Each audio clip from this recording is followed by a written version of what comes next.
Excellent. Freedom. Freedom. Young people అంటే యువకులకు యువతులకు కావాల్సింది ఫ్రీడమే కదా. ఫ్రీడమ్ లేకుంటే మనకు ఎట్లుంటుంది, క్యాంప్లో ఉన్నట్లుంటుంది. అవునా? ఎన్సిసి క్యాంపా అని చాలా వివరించి చెప్తున్నావు నువ్వు. అంటే ఇక్కడ ఉందని చెప్తున్నావా లేదని చెప్తున్నావా? చూడు అన్న చాలా ముసి నవ్వులు నవ్వుతున్నాడు. ఒక పక్క ఎన్సిసి క్యాంపును గుర్తు చేసుకుంటున్నాడు. నాకు తెలిసి అన్న ఎప్పుడు ఎన్సిసి క్యాంప్ పోయినాడు. నిజం చెప్పు, పోయినావా? చూడు నేను చెప్పినా కదా, ఎప్పుడు పోయినాడు, గ్యారంటీ అది. ఎందుకంటే ఎన్సిసి క్యాంపులో చాలా ఫ్రీడమ్ ఉంటుంది. నేను పోయినా చాలా సార్. ఫ్రీడమ్ ఉండదా ఎన్సిసి క్యాంపులో? అంటే నీకు సాబుకు ఉన్న రిలేషన్ మీద ఆధారపడి ఉంటుంది అది. అర్థమైందా? సాబ్ మంచిగా పటాయించుకున్నావు అనుకో, సూపర్, నువ్వే హీరో. అక్కడ నువ్వేది చేస్తే అదే నడుస్తుంది. ఈ క్యాంపులో కూడా అంతే. ఇక్కడ సాబ్ ఎవరో తెలుసా? అన్న చెయ్యొద్దు, ఆడ కూర్చున్నాడు ధూమ్ధామ్ ఆ అన్న సాబు. ఆ సాబును పటాయించుకుంటే ఫుల్ హ్యాపీ. ఫ్రీడమ్లోనే ఉంటాం. Family okay. Future okay. Future అంటే ఎట్లా అంటే పొద్దున్న లేస్తేనే నేను మా ఇంట్లో, మా ఊరు కడప, ఇంటర్మీడియట్ 10వ తరగతి చదివేటప్పటి నుంచి మా ఇండ్లు ఇట్లుంటుంది. ఒక 3 ఇండ్లు దాటినాక ఇంకొక ఇల్లు ఉంటుంది. దాంట్లో ఒకడు నా క్లాస్మేటే, వాడి పేరు మార్టిన్. సేమ్ మేము ఒక చర్చికి పోయేటోళ్ళు, వాళ్ళు ఒక చర్చికి పోయేటోళ్ళు. అంటే చర్చి కంటే మా అమ్మ పోతుంది, మేము కాదు. ఏం నవ్వుతున్నారు? అందరూ నా జాతరలో ఉన్నారు ఈడ. ఇట్లంటుడు ఇక మామూలే కదబ్బా అది. మీరు ఎందుకు క్రైస్తవులు అని అంటే, మా అమ్మ మా నాయన చర్చికి పోతారు కాబట్టి క్రైస్తవులు, అంతే కదా. అంతకుమించి ఏముంది, ఎక్స్ట్రా ఏముండదు. సో మా అమ్మ పొద్దున్న లేస్తేనే వాడు పాలకు పోతుంటాడు ఇట్లా పట్టుకొని. మా అమ్మ చూసి చూడరా, వాడిని చూసి నేర్చుకోరా అంటది. అమ్మ మొదలైంది. 9 గంటలకు వాడు స్కూల్కి వెళ్ళిపోతాడు. నేను 9 గంటలకు బ్రష్ చేస్తుంటా. వాడిని చూడరా ఎంత బాగుపోతున్నాడు. ప్రతి దాంట్లో కంపారిజనే. లాస్ట్కి ఏమని చెప్పేదంటే, సెటిల్ అవ్వాలరా, ఫ్యూచర్ చూడు, ఫ్యూచర్ సెటిల్, ఫ్యూచర్. నాకు అర్థమైంది. వాడిని చూసి ఒరే నువ్వు నాకు దొరికితే నేను కుమ్మేత్తరా అనుకునేవాడిని. ఎందుకంటే వాడు మంచి చేస్తాడో లేదో నాకు తెలియదు, కానీ నా పాలిట వాడు పెద్ద శని. దొరికినట్టు వాడిని చూపించి నన్ను తిట్టేటోళ్ళు.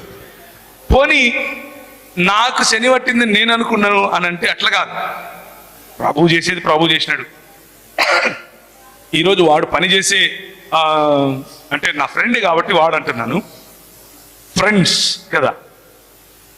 వాడు పని చేసి వాడు సంపాదించేంత జీతము నేను 30 మందికి ఇస్తాను.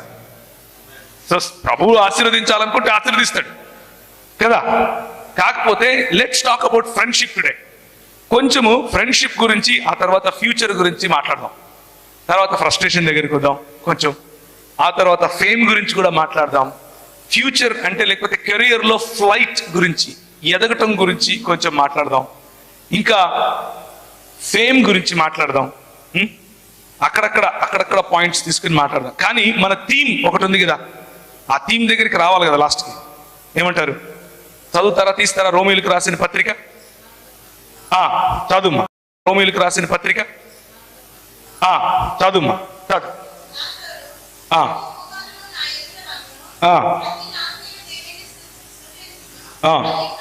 దానిపైనుంచి చదువుమా. దానిపైన అది ఎప్పుడు కూడా ఒక విషయం గుర్తుంచుకోండి. A text without a context is a pretext అంటారు. అంటే అర్థం ఏంటంటే, సందర్భానుసారంగా చదవనటువంటి వాక్యం ఏదైనా సరే నువ్వు ఏం కావాలంటే అది ప్రూవ్ చేసుకోవచ్చు దాంట్లో నుంచి. అలా ఎప్పుడు సందర్భంలోనే మనం చదవాలి. మనము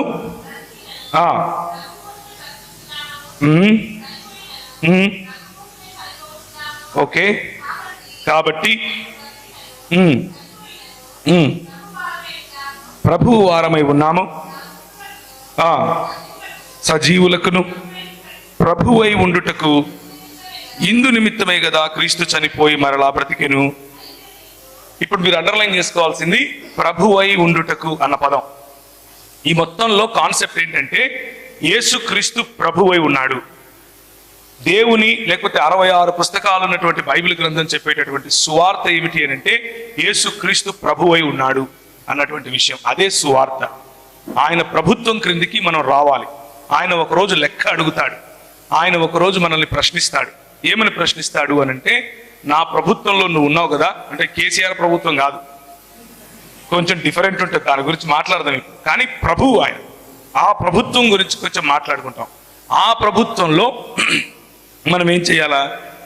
ఇప్పుడు 10 చదవండి. అయితే నీవు నీ సహోదరునికి తీర్పు తీర్చనేలా, నీ సహోదరుని నిరాకరింపనేలా మనమందరము దేవుని న్యాయపీఠము ఎదుట నిలుతుము. నా తోడు ప్రతి మోకాలును నా ఎదుట వంగును, ప్రతి నాలుకయు నా దేవుని స్తుతించును అని ప్రభువు చెప్పుచున్నాడు అని వ్రాయబడి ఉన్నది కనుక మనలో ప్రతి వాడును తన్ను గూర్చి దేవునికి లెక్క అప్పగించవలను. సో ద కాంటెక్స్ట్ ఏంటి అని అంటే, నువ్వు లెక్క అప్పచెప్పుకోవాలి అని ఎందుకు చెప్తున్నాడు అంటే, చాలా కోణాలు ఉన్నాయి దానికి. కానీ కేవలం నువ్వు లెక్క అప్పచెప్పుకోవాలి అన్నది మాత్రమే ఇక్కడ కాన్సెప్ట్ కాదు. ఇక్కడ కాన్సెప్ట్ ఏమిటి అని అంటే, మనము మన సహోదరుడికి అని అంటున్నారు కాబట్టి మాకేం సంబంధం లేదులే అని YWCA వాళ్ళు, అంటే యంగ్ ఉమెన్ క్రిస్టియన్ అసోసియేషన్ అనుకుంటే కష్టమే. మీరు కూడా మీ సహోదరికి, మీ సహేలి, లేకపోతే మీ ఫ్రెండ్కి, మీ తోటి, మీ పొరుగు వారికి కదా, వారిని తీర్పు తీర్చటానికి, వారు మీకంటే నిమ్నులు, మీకంటే తక్కువ వాళ్ళు అని చెప్పటానికి వీలు లేదు. కాబట్టి ఈరోజు ఫ్రెండ్షిప్ గురించి కొంచెం మాట్లాడుకున్నాం. రైట్? ఫ్రెండ్షిప్ 3 రకాలుగా ఉంటుంది. ఒక పైనుంచి కనుక దాన్ని అర్థం చేసుకుంటే 3 రకాలుగా ఉంటుంది. మొదటిది కేవలం కలిసి తిరగటం, కలిసి స్కూల్కి వెళ్ళటం, కలిసి ఇంటికి రావటం, అలాంటి ఫ్రెండ్షిప్. అంటే అందులో టచ్ మీ నాట్, అంత బాగుంటుంది, ఫ్రెండే, కాకపోతే అన్నీ చెప్పుకోం, అన్ని వాళ్ళు మనకు చెప్పరు. మన ఇంటికి వాళ్ళు వస్తే కూడా బయట నిలబడుకొని ఏం వే వస్తావా స్కూల్కి వెళ్దాం అంటారు, మీరు వస్తున్నావే అని బయటికి వెళ్తారు, అంతకు మించి ఇంకేముండదు. ఇంకో రెండో రకమైన ఫ్రెండ్షిప్ ఏంటి అని అంటే, ఇంకొంచెం దగ్గరగా ఉంటారు. ఇది ఏంటి అని అంటే, ఇంకా బాయ్స్ గురించి మాట్లాడుకుంటే, ఎరా మామా సమయం టైం అయింది సినిమా పోదామా అంటే వీళ్ళు వస్తున్నారా మామా అని బయలుదేరుతారు. అర్థమైందా? సాయంత్రం 6 అవ్వగానే ఇప్పుడు సెల్ ఫోన్లు ఉన్నాయి కదా, టెక్స్ట్ వస్తుంది వాట్సాప్లో, మామ వచ్చేసి ఉన్న రెడీగా అంటాడు. ఇది రెండో రకమైన ఫ్రెండ్షిప్. ఎక్కడున్నాడు అని అంటే వాళ్ళిద్దరికి తెలుసు, అది మనం అడగాల్సిన అవసరం లేదు. అర్థమైందా? ఒక సిటీ సెంటర్ ఉంటుంది ఒక టౌన్లో, ఆడ దొరికే మందుగుండు సామాగ్రి వేరే రకంగా ఉంటుంది. ఏంది నవ్వుతున్నారు? ఏం కాదా? అవునా కదా? ఆడ కూర్చొని ఛాయ్ తాగుతూ ఉంటారు. పొద్దున్న నుంచి రాత్రి వరకు మోదీ ప్రభుత్వం దగ్గర నుంచి ట్రంప్ వరకు అన్ని మాట్లాడతారు, మొత్తం మాట్లాడతారు. అంతా అయిపోయిన తర్వాత ఏం మాట్లాడుకున్నారా అంటే మొత్తం తెలియదు, కానీ మాట్లాడుతూనే ఉంటారు. మాట్లాడి ఇంటికి వస్తారు. ఇంకా గర్ల్స్ గురించి అయితే అది వేరే రకంగా ఉంటుంది కదా, వాళ్ళకు కూడా అలాంటి ఫ్రెండ్స్ కొంతమంది ఉంటారు. కానీ 3వ రకం ఫ్రెండ్షిప్ ఒకటి ఉంటుంది. ఇదేంటి అని అంటే, ఈ ఫ్రెండ్షిప్ చాలా కాలం నడుస్తుంది. చాలా కాలం నడిచిన తర్వాత ఒకరితో ఒకరు మనసు విప్పి మాట్లాడుకోగలుగుతారు, ఏడవగలుగుతారు, నవ్వగలుగుతారు, ఉన్నది ఉన్నట్లుగా బలహీనతలన్నీ చెప్పుకోగలుగుతారు. బలహీనతలు చెప్పండి గట్టిగా,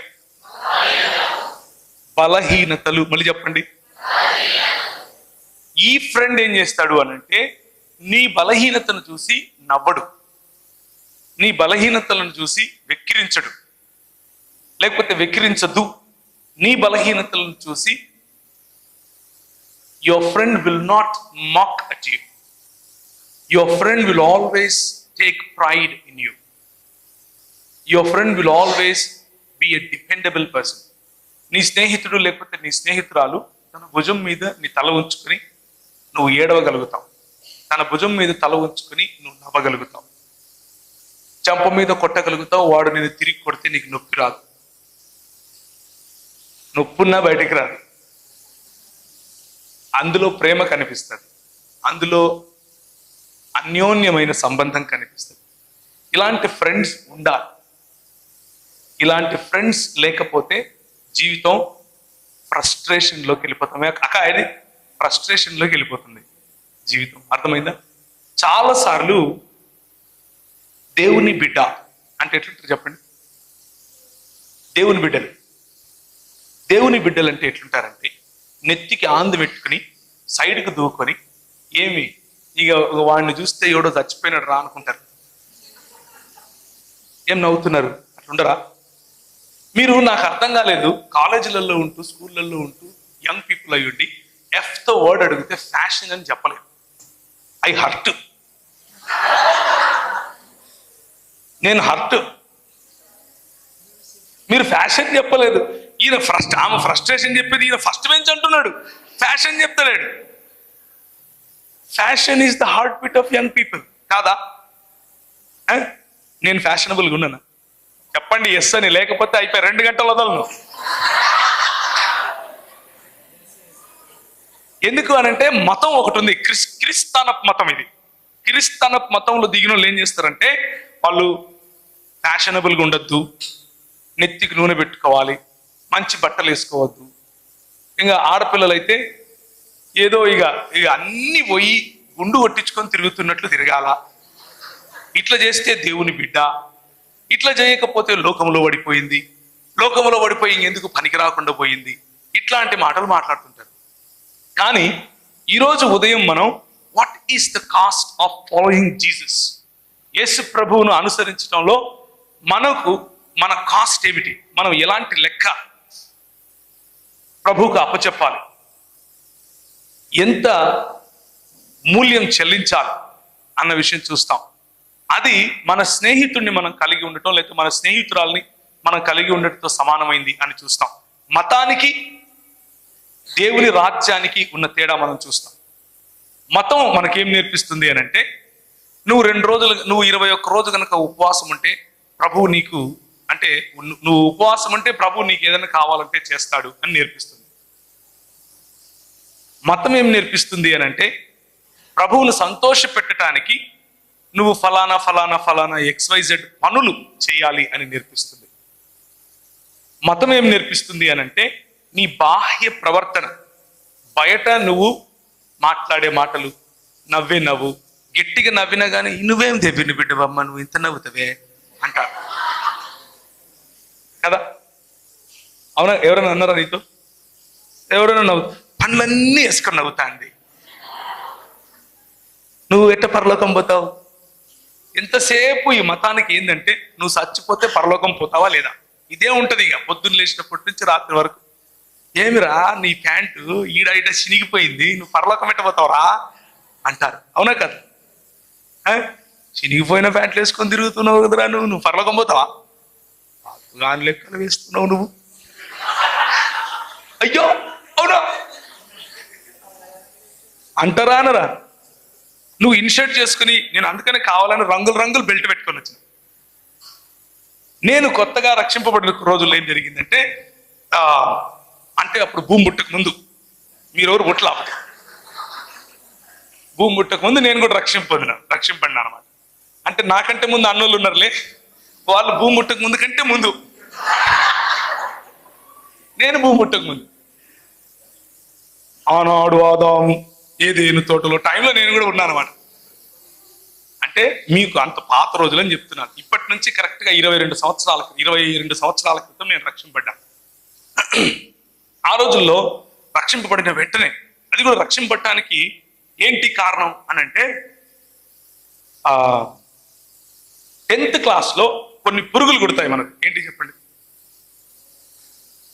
చెప్పు. ఒక పురుగు, గ్యారంటీగా ఒక పురుగు కుడుతుంది 10th క్లాస్లో. ఏంటో పురుగు చూసారా? విన్నావా? నువ్వేందో ఫస్ట్ బెంచ్ అంటున్నావు, విను. ఫస్ట్ బెంచ్ ఏంటా? ఫస్ట్ బెంచ్ చూడు, విను. మా జాతి చూడు ఎట్లుందో. ఏం పురుగు కుడుతుంది? ఏం పురుగు కుడుతుంది చెప్పండి, పర్లేదులే.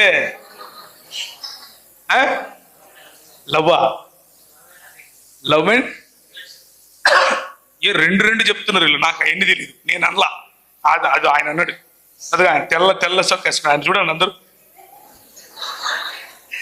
లేదు లేదు, నువ్వు కాదనింది లవ్ అని, ప్రేమ అని ఇంకొక అన్నారు ఎవరు.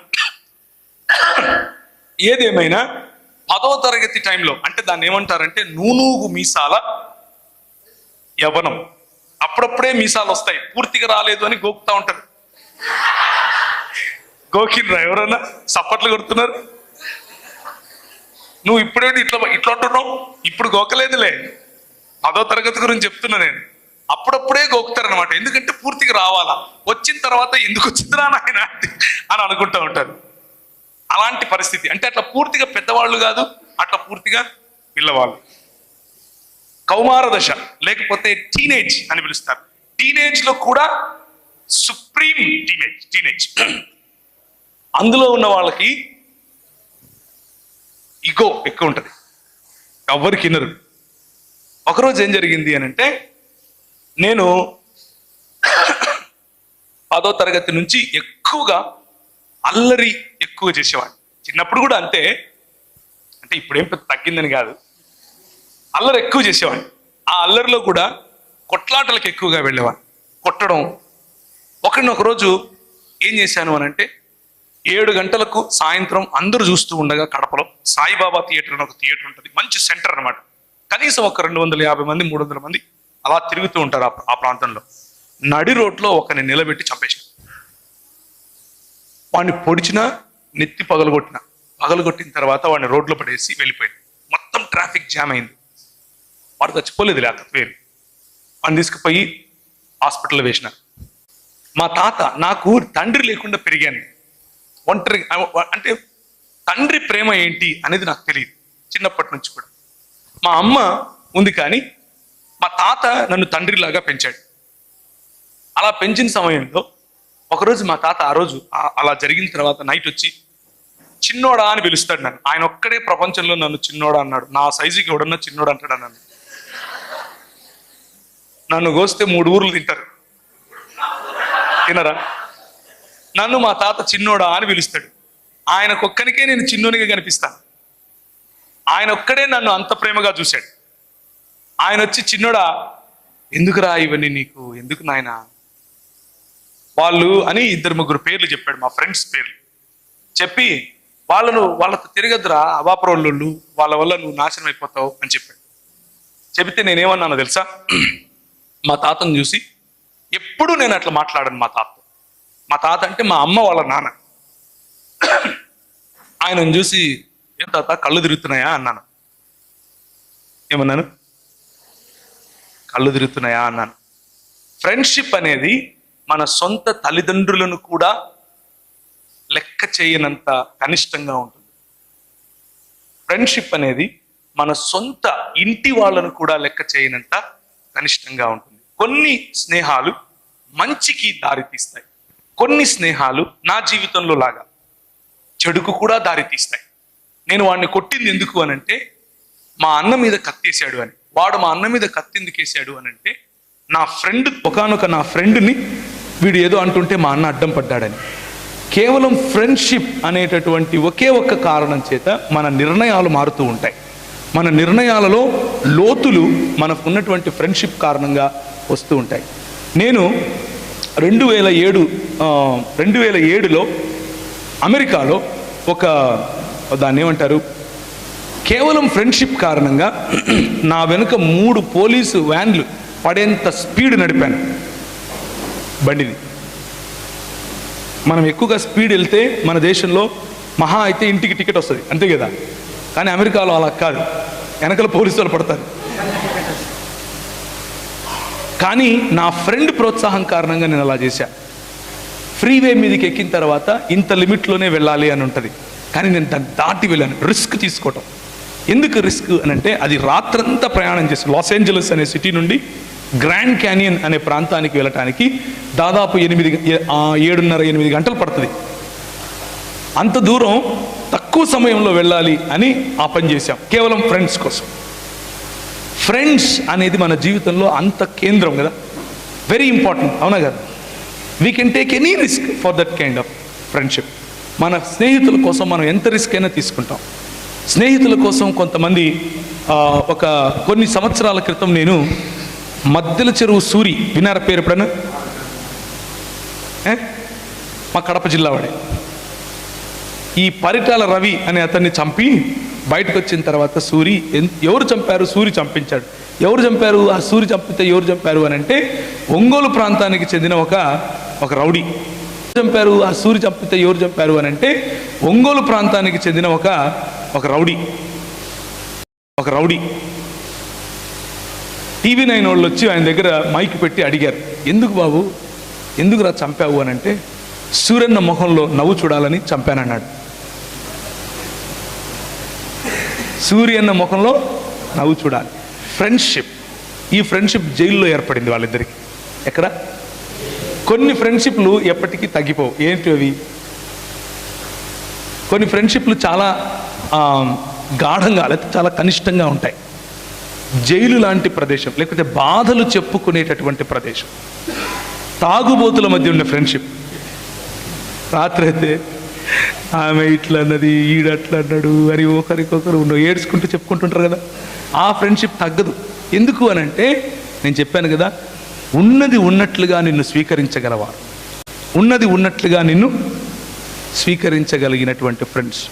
నాకు కొంతమంది ఉన్నారు, నా బలహీనతలు తెలుసు. నేను మీ ముందు ఇప్పుడు ఎలా ఉన్నానో ఇది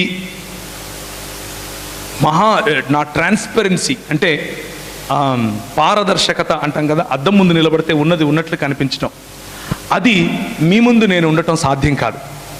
మీ ముందు నేనుంటే బహుశా నాతో మాట్లాడడం కూడా మానేస్తారేమో మీరు, బహుశా నేను చెప్పే మాటలు కూడా వినరేమో. ఇంకొక విషయం చెప్పమంటారు, నేను ఒక్కడినే కాదు, భూమి మీద ఉన్న ప్రతి వ్యక్తి ఇంతే.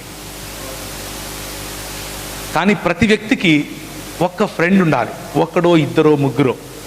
నీ బలహీనతల్లో కూడా నువ్వు ఉన్నది ఉన్నట్లుగా వాళ్ళ ముందు నిలబడగలగటం కోసం, నీకున్న షార్ట్ కమింగ్స్ లేకపోతే నీకున్న తప్పులు, నువ్వు చేసే తప్పులు సూటిగా నీతో చెప్పగలిగేవాళ్ళు, నువ్వు చేసే ఒప్పులు సూటిగా నిన్ను చూసి నిన్ను శబాష్ అని చెప్పగలవాళ్ళు. నేను మా తాతను కూడా ఏం తాత కళ్ళు తిరుగుతున్నాయా అన్నాను అని అంటే దానికి కారణం ఏమిటి అని అంటే ఫ్రెండ్షిప్ మీద ఉన్న నమ్మకం.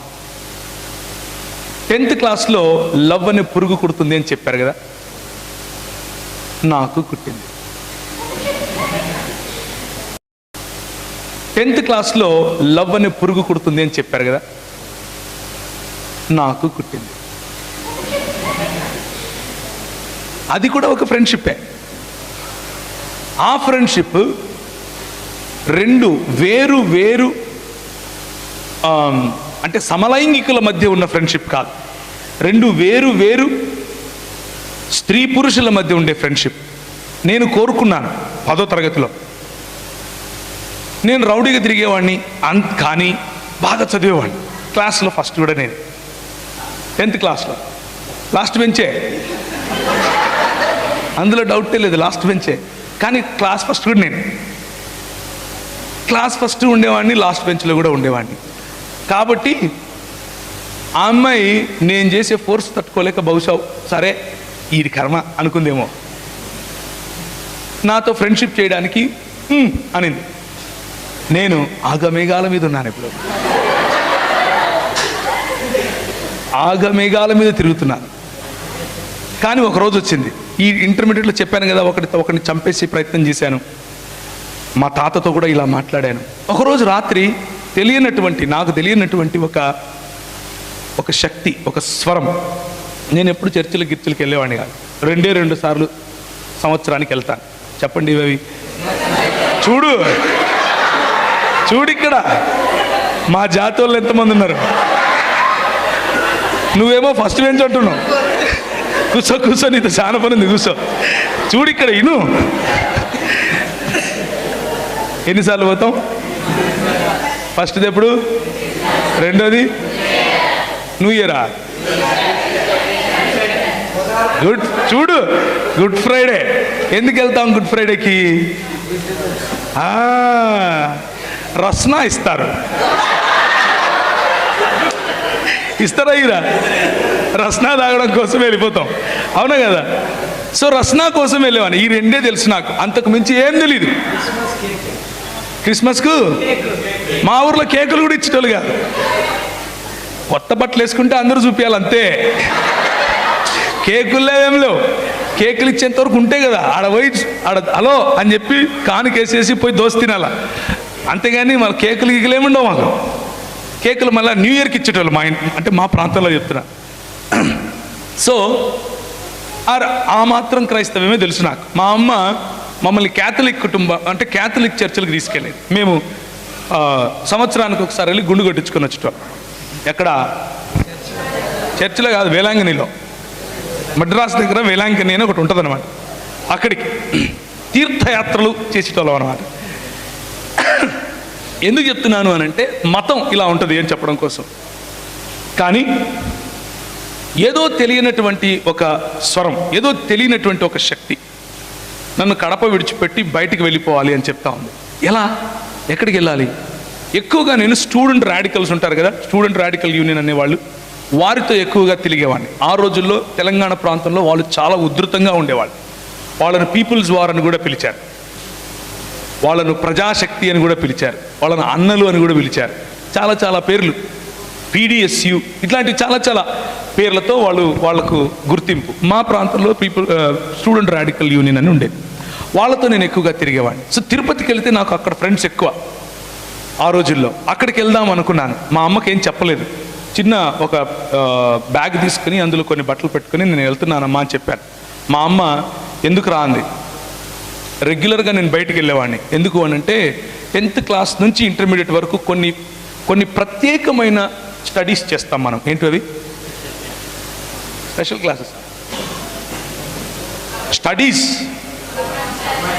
బా కంబైన్డ్ స్టడీస్. ఎక్కడ? కరెక్ట్. నైట్ స్టడీస్ చేస్తామా? నైట్ అవుట్ చేస్తామా? Night studies. కాబట్టి మా అమ్మకు అలవాటు అయిపోయింది, వీడి కర్మ వీడింతే ఇప్పుడు అని. నైట్ స్టడీస్ టైప్లో తిరిగేవాడిని. సో నైట్ స్టడీస్లో ఏం చేస్తాం మన అందరికీ తెలుసు కదా, ప్రత్యేకంగా చెప్పక్కర్లేదు. సో బ్యాగ్ తీసుకుని బయలుదేరాను. బస్ స్టాండ్కి వచ్చిన తర్వాత తిరుపతి టికెట్ కొనుక్కున్న తర్వాత నాకు హైదరాబాద్ వెళ్ళాలి అన్న ప్రేరేపణ. ఎందుకు వెళ్ళాలి హైదరాబాద్కి? నాకు ఎవరు తెలియదు హైదరాబాద్. కానీ హైదరాబాద్ టికెట్ కొనుక్కుని బస్ ఎక్కి వచ్చేసాను. ఇక్కడ ఒక ఆయన, మా ఊరు ఆయననే ఉంటే, ఆయన తీసుకెళ్ళి వాళ్ళ రూమ్లో పెట్టుకున్నాడు నన్ను. అలా హైదరాబాద్కి వచ్చాను. వస్తే వచ్చిన ఒక సంవత్సరానికి ఏం జరిగింది అని అంటే, నా కథలో ఒక మలుపు వచ్చింది. ఏమై ఉండొచ్చు ఆ మలుపు? ఏంటి చూసావా? చూడు, కొంచెం నేర్చుకో. అంటే మీ అర్థమైపోయింది నాకు, సురేష్ రమేష్ అని. సురేష్ రమేష్ అని అర్థం.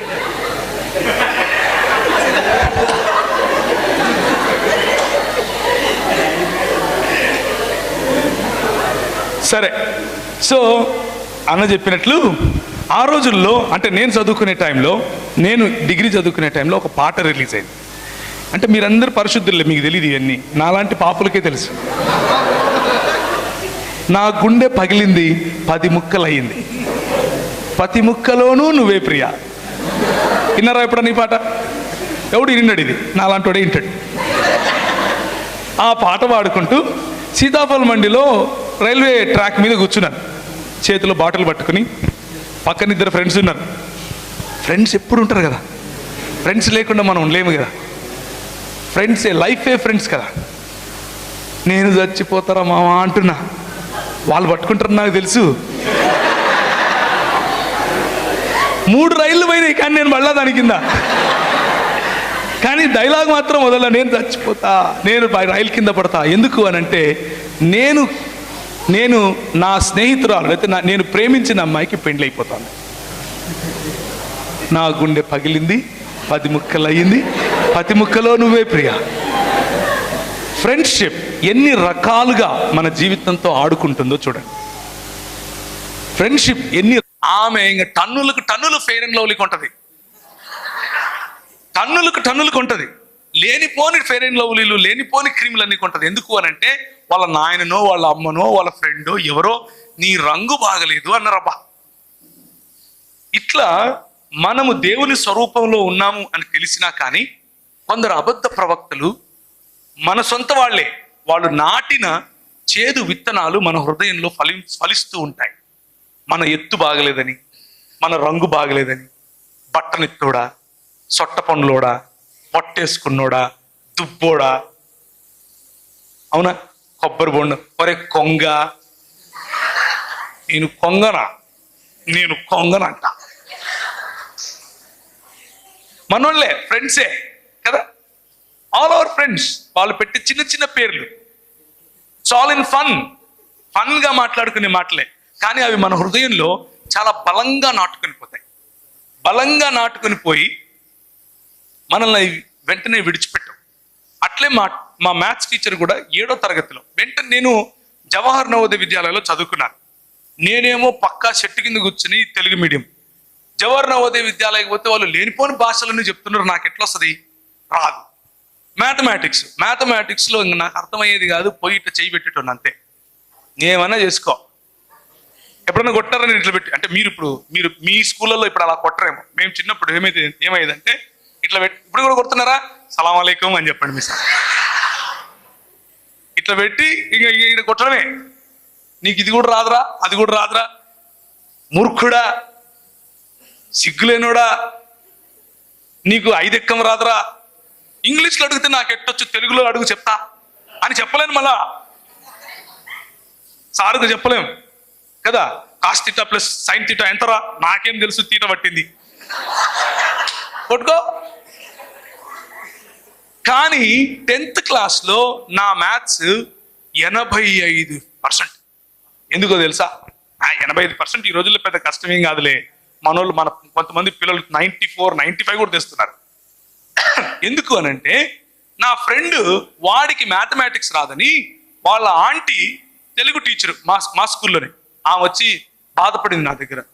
ఏందోరా ప్రవీణ్, వీడికి రాజేష్ గారికి ఎన్నిసార్లు చెప్పినాను, వాడికి మ్యాథ్సే రావడంలే, నువ్వు బాగానే చేస్తావు కదా, కొంచెం హెల్ప్ చేయవాడికి అనింది. నా ఫ్రెండ్కు మ్యాథ్స్ రాదా? నా ఫ్రెండ్కి ఎట్లా మ్యాథ్స్ రాదు? మొన్నటి వరకు మూర్ఖుడా, 5 ఎక్కం రానోడా అని తిడుతున్నా కానీ ఒళ్ళప్పగించి నిలబడిన నేను నా ఫ్రెండ్ కోసం కొండలు పిండి చేస్తాను అని ఇంకా కూర్చొని మ్యాథ్స్ మొదలు పెట్టాను. మ్యాథ్స్ మొదలు పెడితే ఫ్రెండ్ కోసము మ్యాథమెటిక్స్లో అంత బాగా చదవగలిగాను. So what I'm trying to tell you is, friendship can be a good motivation. Friendship అన్నది మంచి motivation. At the same time friendship అన్నది తప్పుడు నిర్ణయాలు తీసుకోవటానికి కూడా మనకు ప్రోత్సహిస్తుంది. రెండూ జరుగుతాయి. సో ఇప్పుడు ఎక్కడున్నాం మనం? నా గుండె పగిలింది, 10 ముక్కలు అయ్యింది, ప్రతి ముక్కలోనూ నువ్వే ప్రియ. 2 ఫ్రెండ్స్ లాస్ట్ చేతులు కాళ్ళు పట్టుకుని ఇంటికి తీసుకెళ్ళిపోతే ఆ 2 ఫ్రెండ్స్ అక్కడ మా ఊరికి వెళ్ళిపోయారు. నేను ఇదే దేవదాస్ టైప్లో ఉన్నాను. నా వయసు అప్పుడు ఎంత, 18 సంవత్సరాలు, 18.5, 19 తీసుకోండి, 19 కాదు 18.5. ఆ రోజు అప్పట్లో ఒక ఆయన ఉన్నాడు, ఆయన నా భుజాల వరకు కూడా ఉన్నాడు, నాకంటే 4 ఏళ్ళు పెద్దోడు. ఆయన వచ్చి, బాబు ప్రవీణ్ మా దగ్గర ఒక యూత్ మీటింగ్ ఉంది, వస్తావా? నా మూడ్ ఎట్లుంది ఇప్పుడు? నా మూడ్లో నిన్ను యూత్ మీటింగ్ పోయి నేనేం చేయాలా? యూత్ మీటింగ్ నేను రాను అని చెప్పి, లేదు ప్రవీణ్ నువ్వు రావాల్సిందే అన్నాడు. నేను రాను అన్నా. ఇప్పుడు వర్షం పట్టింది అనుకో, అంటే జలుబు ఎన్ని రోజులు ఉంటుంది? గ్యారంటీ కదా. మాత్రలు వేసుకుంటే 2 వీక్స్ ఉంటుంది, వేసుకోకపోతే 1 వీకే ఉంటుంది కదా. అట్లా పట్టినాడు ఈయన కూడా. వదలడమేలా, శనివారం వరకు నువ్వు పోవాల్సిందే, రావాల్సిందే అని తీసుకుపోయి కూర్చుంటే వాళ్ళు పాటలు పాడుతున్నారు గిటార్ మీద, హల్లెలూయా, అంత ఇంగ్లీషే పాడుతున్నారు, అంత ఇంగ్లీషే. మేమేమో వీళ్ళంతా ఇంగ్లీషే పాడుతున్నారు, వీళ్ళేమో, నాకు వాళ్ళు పాడేది ఒక్క ముక్క అర్థం కాలేదు కానీ మ్యూజిక్ మాత్రం భలే ఉంది. ఆడపిల్లలకు పక్క పాడుతున్నారు, మగ పిల్లలకు పక్క పాడుతున్నారు, కొంతమంది ఏడుస్తున్నారు, చేతులు ఎత్తుతున్నారు. ఏమైంది వీళ్ళందరికీ అనుకుంటున్నా, ఏమైంది వీళ్ళందరికీ? నాకేం అర్థమైతే లేదు. పాట మాత్రం భలే ఉంది, వీళ్ళు ఎందుకు ఏడుస్తున్నారు అనుకున్న వాళ్ళు ఆరాధన చేస్తున్నారట. నాకేం తెలుసు అదంతా? మనకన్నీ తెలియదు. మనకేం తెలుసు? ప్రస్తుతానికి అది ముక్కలయ్యింది, ఇవన్నీ ఏం తెలియదు. కానీ గిటార్ చూసి భలే ఉందిరా గిటార్ అనుకున్నా. గిటార్ చూసి గిటార్ చేతిలో ఉంటే ఇంకేమన్నా ఉందా? గిటార్ రాదు, కానీ గిటార్ ఉండాలి చేతిలో. అయిపోగానే బయటకు వస్తానే ఇంత ఛాయ్ 2 బిస్కెట్లు ఇచ్చినారు. ఆ ఛాయ్ బిస్కెట్లు తింటుంటే అందరూ వచ్చి ఇంగ్లీష్లో మాట్లాడు, ఐఎమ్ ఫైన్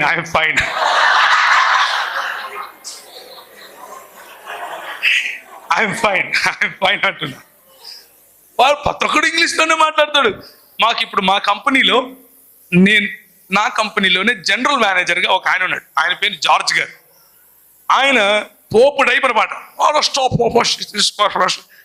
చూస్తున్నాను, ఏం మాట్లాడుతున్నాడు ఈయన ఏ భాష మాట్లాడుతున్నాడు? నా జీవితంలో ఎప్పుడన్నా నేను అర్థం చేసుకోగలుగుతానా ఈయన మాట్లాడేది అనుకుంటున్నా. ఈ బిస్కెట్లు తిని ఇంకా చాలేరా బాబు ఈ నుంచి చెప్తున్నామని పడేసిన అక్కడ నుంచి. బతికినారా బాబు అనుకొని పోతూ ఒక గిటార్ కొనుక్కొని పోయినా. ఎందుకు?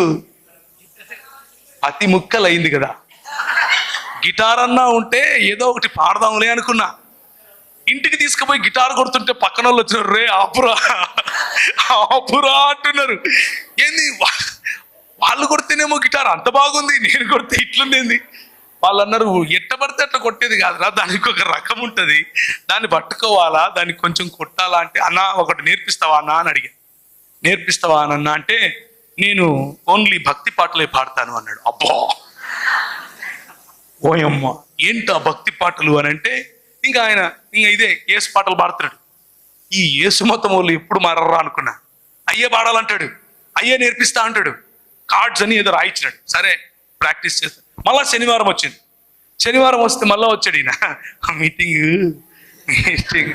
లేదన్నా నేను రానన్నా, నా వల్ల కాదన్నా. ఎందుకంటే శనివారం పోతే ఫస్ట్ టైం తెల్ల బొచ్చేసుకుని ఒక ఆయన నిలబడుకొని, దేవుడు లోకానికి వెలుగై ఉన్నాడు, దేవుడు లోకానికి మొత్తం అదే చెప్పినాడు. అప్పటి నుంచి స్టార్టింగ్ నుంచి ఎండింగ్ వరకు చూడబ్బా, దేవుడు లోకానికి వెలుగు, దేవుడు. నేనేం చేయాలా? ఇప్పుడు నాకేంటి ఆయన వెలుగైతే కదా, నేనేం చేయాలి ఇప్పుడు? సరే అయిపోయింది, టీ తాగితే బిస్కెట్ తాగితే ఇంటికి వస్తే అయిపోయింది కదా, మళ్ళా పోదామంటాడు. నేను ఎట్లో తప్పించుకోవాలని చాలా ప్రయత్నం చేసిన. ఇంత లేడు, తీసుకుపోయింది. మళ్ళీ శనివారం వచ్చింది, మళ్ళా పోయినాం. పోతే మళ్ళా తెలవచ్చు ఆయన ఉన్నాడు. సచ్చింద్రా గొర్రె అనుకున్నా. మళ్ళా దేవుడు లోకానికి వెలుగై ఉన్నాడు, దేవుడు 10 నిమిషాలు మాట్లాడిన తర్వాత 15వ నిమిషంలో ఇలా చూసి నన్నే చూస్తున్నాడేమో అనిపించింది. నీవు లోకమునకు వెలుగై ఉన్నావు అంటున్నాడు. నేను ఎట్లా లోకానికి వెలుగై ఉంటా? నా దగ్గర వెలుగు ఉంటుంది కానీ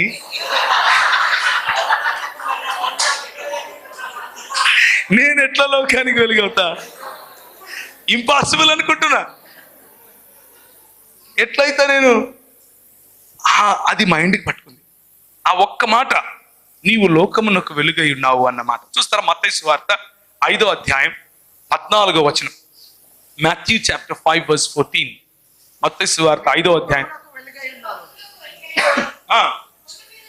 కొండ మీద నుండి పట్టణము మరుగై ఉండదు. A city that is set upon a hill cannot be hidden.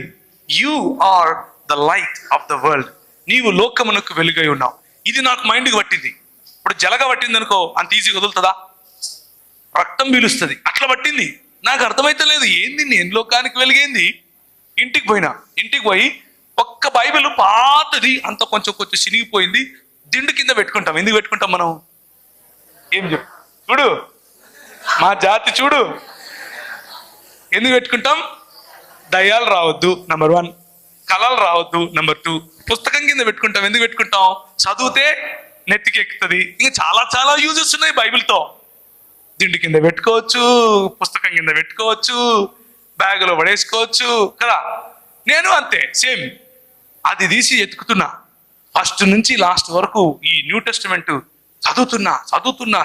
ఆ పక్క రూమ్లో మా వాళ్ళు రెగ్యులర్గా కూర్చొని, ఏమిరా పేకటకు వస్తలేవు అంటున్నారు. నాకు అర్థమైతే లేదు, నేనేమో చదువుతున్నా. ఎక్కడుంది అది? నేను లోకానికి వెలుగుని ఎట్లా అవుతా? ఎక్కడుంది అది అని వెతుకుతున్నా. పక్కన అడగచ్చు కదా. ఎందుకు అడగం? ఇగ్గో అమ్మా, ఇక్కడ ఇగో ఊరికే అడుగుతామా? మరి నీకు అది కూడా తెలియదురా అంటే ఇంక ఏ బావిలో దూకి సావాలా కదా? అవునా కదా? ఇప్పుడు మత్తయి సువార్త అంటే మనోళ్ళు పాత నిబంధనలు ఎత్తుతున్నారు ఇక్కడ. అది అవునా కదా? సో ఇక్కడ ఇక్కడ ఎవరిని అడగకూడదు, మనమే కనిపెట్టాలి. 5 రోజులైంది. ఆ 5 రోజుల్లో నేను గమనించింది ఏంటంటే, నా గంజాయి, నా సిగరెట్టు, నా మందు, నా చెడు తలంపులు, నా కొట్లాటలు ఏవి కూడా ఆ 5 రోజుల్లో నా పైన రాజ్యం చేయలేకపోయాయి. ఈ 5 రోజులు నేను అదేదో పిచ్చి పట్టినోడ్లాగా ఇది వెతుకుతున్నా. ఆ వెతికే క్రమంలో ఈ కొత్త నిబంధన మొత్తం ఒక 5 సార్లు చదివాను, రోజుకొకసారి. ఎందుకు? ఈ వచనం కనుక్కోవడం కోసం. లాస్ట్ దొరికినా కానీ చదువుతూనే ఉన్నా. నేనున్న రూమ్ పక్కనే రైల్వే ట్రాక్. పొద్దున్న నుంచి రాత్రి వరకు కనీసం ఒక 100 రైళ్లు పోతాయి సికింద్రాబాద్ దగ్గర. కానీ ఆ 5 రోజుల్లో ఒక్క రైలు శబ్దం కూడా నాకు వినపడ. ఒక రకమైన ట్రాన్స్ అన్నమాట, ఒక రకమైనటువంటి రూపాంతరము చెందేటటువంటి ప్రక్రియ, మెటమార్ఫిజం చెందేటటువంటి ఒక ప్రక్రియ, ఒక ప్రాసెస్ మొదలైంది. ఆ ప్రాసెస్లో మెల్లిమెల్లిగా నా విలువలు మారిపోతున్నాయి. ప్రజలను నేను చూసే దృక్పథం మారిపోతా ఉంది. నా పట్ల నాకుండే దృక్పథం మారిపోతా ఉంది. 5 రోజుల్లో ఒకానొక రోజు నేను చదువుతున్న రూమ్ అంతా పెద్ద వెలుగు. ఆ వెలుగులో నన్ను ఎవరైతే కడప విడిచిపెట్టి హైదరాబాద్కు వెళ్ళు అని ఫోర్స్ చేస్తున్నట్లుగా నాకు అనిపించిందో, అదే వ్యక్తి లేకపోతే అదే స్వరం, అదే సన్నిధి నేను మళ్ళీ అనుభవించాను. ఆ అనుభవంలో నాకు రూపాంతరము లేకపోతే మారు మనస్సు అనుభవం. నా పాపాలన్నీ కనిపిస్తున్నాయి. నా బ్యాక్ బెంచు, నేను చేసిన పనులు, నేను తాగిన గంజాయి దగ్గర నుంచి ప్రతి ఒక్కటి అన్నీ కనిపిస్తున్నాయి. నేను నా పాపాలు ఒప్పుకుని ప్రభు దగ్గరికి రావటం జరిగింది. ఇది ఇంకొక రకమైన ఫ్రెండ్షిప్.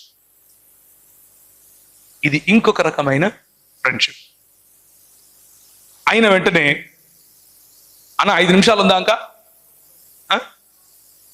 అయిన వెంటనే కొన్ని రోజులు ఈ చెప్పనాశక్యమైన సంతోషం, చెప్పలేము ఎవరికి, అంత ఆనందం.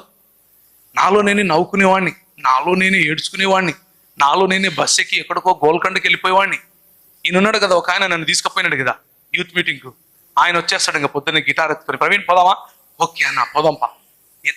అలా ఒక రకమైన ట్రాన్స్లో బ్రతుకుతూ ఉండేవాడిని. సంతోషం చెప్పుకోలేను అనమాట. ఇక నాకు జరిగింది నేను అందరికీ చెప్పాలి. మెహదీపట్నం అని, ఆ పక్క గోల్కొండని, కత్తాపూర్ అని, ఈ పక్క ఎక్కడ పడితే అక్కడ ఏ బస్సు పడితే ఆ బస్సు ఎక్కి వెళ్ళిపోవడం. కానీ వెంటనే ఏం జరిగింది అని అంటే, ఒక 6 నెలల తర్వాత మతం నన్ను పట్టుకుంది. మళ్ళా ఈ మతం అనే పురుగు కొడుతుంది. దీని తర్వాత దేవుని బిడ్డ అన్న బ్రాండ్ పడగానే ఒక మతం అనే పురుగు కొడుతుంది. ఇప్పుడు నేను దేవుని బిడ్డను. ఎవరి బిడ్డను? ఇప్పుడు నాకు 40 ఏళ్ళు వచ్చాయి కాబట్టి మొన్ననే ఇది ఇచ్చారు, పెట్టుకోను ఆయన, ఇది పెట్టుకోకపోతే గుడ్డను అవుతావు, చక్కగా నీకు కనపడదు అని. కానీ ఆ రోజుల్లో కూడా నాకు ఇలాంటిదే ఉండేది. నేను కాలేజ్కి వెళ్ళినప్పుడు కూడా నాకు ఇచ్చారు. నేను ఒకరోజు వెళ్ళాను, ఇది కొనుక్కుందామని వెళ్ళి చూస్తున్నాను నన్ను ఇట్లా పెట్టుకొని. కానీ ఫ్యాషనబుల్గా ఉండేది ఏది కూడా నాకు వద్దు. ఇది ఎందుకొద్దు? దేవుని బిడ్డను కదా. నేను ఏదన్నా పెట్టుకుంటే అవతలోడికి ఏమనుకుంటాడో, నేను రక్షింపబడలేదనుకుంటాడేమో. ఫ్యాషనబుల్గా ఎట్లుంటావు? ఫ్లవర్స్ పెట్టుకుంటే పరలోకం పోతావా అని అడుగుతారు కదా, ఆ టైప్ అనమాట. ఇప్పుడు నేను బట్టలు కొనుక్కోవాలి, మంచిగా ఉండే బట్టలు కొనుక్కోకూడదు. ఎందుకు? నాది దేవుని బిడ్డ హై, నేను ఫ్యాషన్తో ఉండను హై. ఇది మతం నేర్పుతుంది. వెంట వెంటనే మనిషిని తక్కువగా చూసేటటువంటి అలవాటు మతం నేర్పుతుంది. నేను చదివే బైబిల్ నాకు ఇచ్చినటువంటి స్వాతంత్రం నేను ఎలా ఉపయోగించాను అనంటే, నా ఫ్రెండ్స్ని చూసి కర్రని రైడ్ పొద్దున్నుంచి సాయంత్రం వరకు ఏరా తిన్నావురా అనేటోడిని బ్రదర్ భోంచేశారా అంటున్నా. వాడు ఇట్లా చూస్తున్నాడు, ఏమైందిరా నీకు, నిన్న వరకు బాగుండే కదరా, నువ్వు ఆసుపత్రి పోదాంరా అంటున్నాడు కదా. దీన్ని ఏమంటారంటే మతం అంటారు. ఏమంటారు? మతం ఏం చేస్తుంది అని అంటే బాహ్య మెరుగులు దిద్దే ప్రయత్నం చేస్తుంది. దేవుని బిడ్డను, ఎవరి బిడ్డను? ఇప్పుడు నాకు 40 ఏళ్ళు వచ్చాయి కాబట్టి మొన్ననే ఇది ఇచ్చారు, పెట్టుకోను ఆయన, ఇది పెట్టుకోకపోతే గుడ్డను పోతావు, చక్కగా నీకు కనపడదు అని. కానీ ఆ రోజుల్లో కూడా నాకు ఇలాంటిది ఉండేది. నేను కాలేజ్కి వెళ్ళినప్పుడు కూడా నాకు ఇచ్చారు. నేను ఒకరోజు వెళ్ళాను, ఇది కొనుక్కుందామని వెళ్ళి చూస్తున్నాను నన్ను ఇట్లా పెట్టుకొని. కానీ ఫ్యాషనబుల్గా ఉండేది ఏది కూడా నాకొద్దు. ఇది ఎందుకొద్దు? దేవుని బిడ్డను కదా. నేను ఏదన్నా పెట్టుకుంటే అవతలోడికి ఏమనుకుంటాడో, నేను రక్షింపబడలేదనుకుంటాడేమో. ఫ్యాషనబుల్గా ఎట్లుంటావు, ఫ్లవర్స్ పెట్టుకుంటే పరలోకం పోతావా అని అడుగుతారు కదా, ఆ టైప్ అనమాట. ఇప్పుడు నేను బట్టలు కొనుక్కోవాలి, మంచిగా ఉండే బట్టలు కొనుక్కోకూడదు. ఎందుకు? నాది దేవుని బిడ్డ హై, నేను ఫ్యాషన్తో ఉండను హై. ఇది మతం నేర్పుతుంది. వెంట వెంటనే మనిషిని తక్కువగా చూసేటటువంటి అలవాటు మతం నేర్పుతుంది. నేను చదివే బైబిల్ నాకు ఇచ్చినటువంటి స్వాతంత్రం నేను ఎలా ఉపయోగించాను అని అంటే, నా ఫ్రెండ్స్ని చూసి కర్రని రైడ్ పొద్దున్నుంచి సాయంత్రం వరకు ఏరా తిన్నావురా అనేటోడిని బ్రదర్ భోంచేశారా అంటున్నా. వాడు ఇట్లా చూస్తున్నాడు, ఏమైందిరా నీకు, నిన్న వరకు బాగుండే కదరా, నువ్వు ఆసుపత్రి పోదాంరా అంటున్నాడు కదా. దీన్ని ఏమంటారంటే మతం అంటారు. ఏమంటారు? మతం ఏం చేస్తుంది అని అంటే బాహ్య మెరుగులు దిద్దే ప్రయత్నం చేస్తుంది. నువ్వు అసోసియేట్ అయినటువంటి నీ సర్కిల్ ఏదైతే ఉందో దానికి అనుగుణంగా దేవుణ్ణి కొలిచేందుకు నిన్ను ప్రోత్సహిస్తుంది. నీ దేవుడిని ఒక డబ్బాలో పెట్టి చూడడం కోసం నీకు ప్రోత్సాహం ఇస్తుంది.